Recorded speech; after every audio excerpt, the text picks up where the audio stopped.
مکہ معظمہ میں گیا جب حج کے سلسلے میں، عمرہ کے سلسلے میں، تو میں اپنی جماعت الگ کرتا ہوں. ایک صاحب کہنے لگے آپ جماعت الگ کیوں کر رہے ہیں؟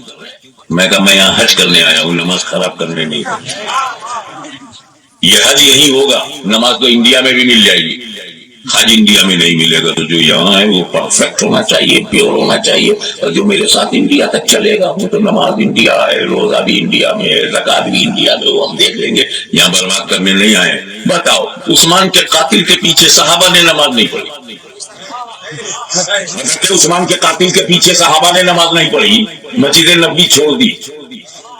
3 دن تک عثمان غنی کے بعد 3 دن تک حضرت علی نے خلافت قبول نہیں کیا، تو 3 دن قاتل عثمان ہی مسلح پہ کھڑا رہا. تو صحابہ کرام نے مسجد نبوی چھوڑ دی. کیا صحابہ کو مسجد نبوی کا ثواب نہیں معلوم تھا؟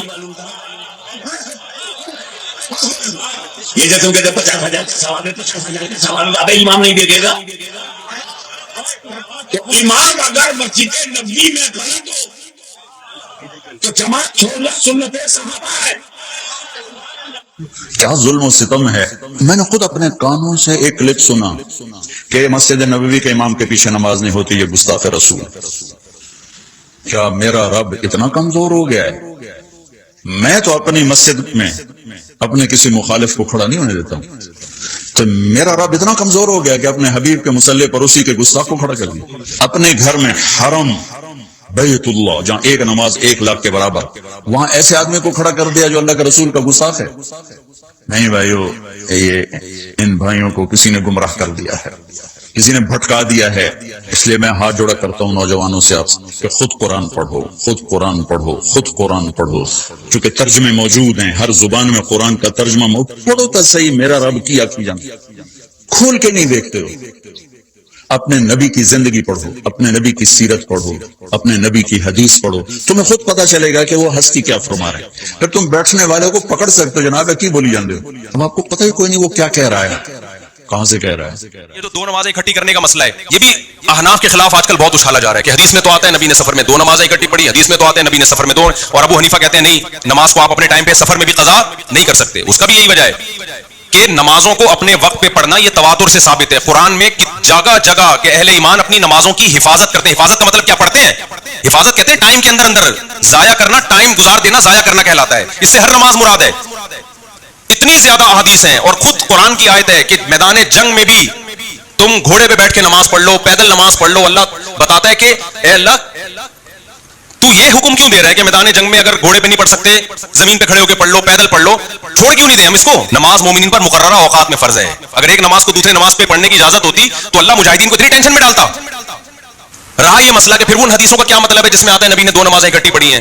اس کا وہی مطلب ہے جو بخاری مسلم کی اس حدیث کا مطلب ہے جس میں آتا ہے بغیر وجہ کے 2 نمازیں اکٹھی پڑھی ہیں. بخاری مسلم کی حدیث ہے نبی صلی اللہ علیہ وسلم نے نہ کوئی بارش تھی، نہ سفر تھا، نہ مرض تھا، 2 نمازیں کیا پڑھی ہیں؟ اکٹھی پڑھی ہیں تاکہ امت پہ حرج نہ ہو. ہم کہتے ہیں جو اس کا مطلب ہے وہی ان حدیثوں کا مطلب ہے جو سفر میں اکٹھی والی ہیں. کیا مطلب ہے بھائی اس کا؟ اگر اس کا مطلب یہ لیتے ہو کہ ظہر کو عصر کے وقت تک لے جانے کے بعد عصر کے ٹائم پہ پڑھا ہے تو اس کا مطلب یہ تو پھر عام نمازیں جو ہم کو پڑھتے ہیں ان کا کوئی ٹائم کی کوئی ویلیو رہتی نہیں ہے نا. پھر اس کا مطلب علماء نے بیان کیا ہے کہ 2 نمازیں اکٹھی کا مطلب ظہر کو عصر کے قریب لے کر گئے اور ظہر پڑھی اور تھوڑی دیر میں عصر کا وقت داخل ہو گیا تو کیا پڑھ لی؟ عصر پڑھ لی. اکٹھی کا یہ مطلب ہے. اتنی وہ حدیثیں جن میں آتا ہے نبی نے سفر میں 2 نمازیں اکٹھی پڑھی ہیں ان میں کوئی ایسی واضح حدیث نہیں ہے صحیح حدیث جس میں آتا ہو کہ ایک نماز کا کو قضا کر کے دوسرے ٹائم پہ پڑھا ہے. کوئی واضح حدیث نہیں ہے. اور جو واضح ہے وہ سند پہ کلام ہے ان کے، یعنی یا تو حدیث صحیح نہیں ہے یا صریح نہیں ہے. دیکھو قرآن کے مقابلے میں وہ حدیثیں ہیں جن میں آتا ہے کہ ظہر کو عصر کے وقت میں پڑھا، مغرب کو عشاء کے وقت میں، یا مغرب اور عشاء اکٹھی پڑھ لی، یعنی عشاء ہی کے مغرب ہی کے وقت میں عشاء بھی پڑھ لی.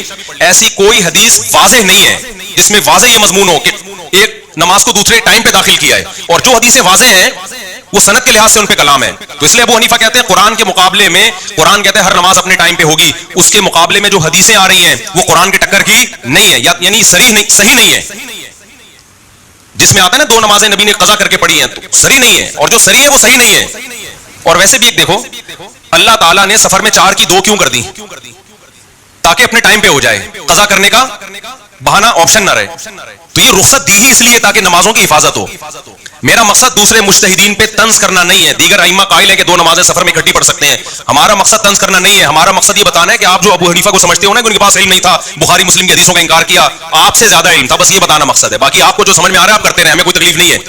لیکن ہمیں بیوقوف نہ سمجھیں آپ کہ ان کو حدیثوں کا نہیں پتا ہے. ہمیں الحمدللہ آپ سے زیادہ پتا ہے حدیثوں کا. میں جب سفر میں جاتا ہوں نا, میں ہر نماز ٹائم پہ پڑھتا ہوں. میں ظہر کو قضا کر کے اثر میں نہیں پڑھتا. تو بعض دفعہ اہل حدیث ہوتے ہیں ہمارے ساتھ, وہ طنز کرتے ہیں کہ یار آپ بخاری کی حدیثوں کو کیا جواب دیتے ہو, بحث شروع کر دیتے ہیں. آپ لوگ حدیث کو نہیں مانتے, ابو حنیفہ کے اندھے مقلد ہو. ان کو میں خطاب کر رہا ہوں کہ ہم اس میں بڑے کانفیڈنٹ ہیں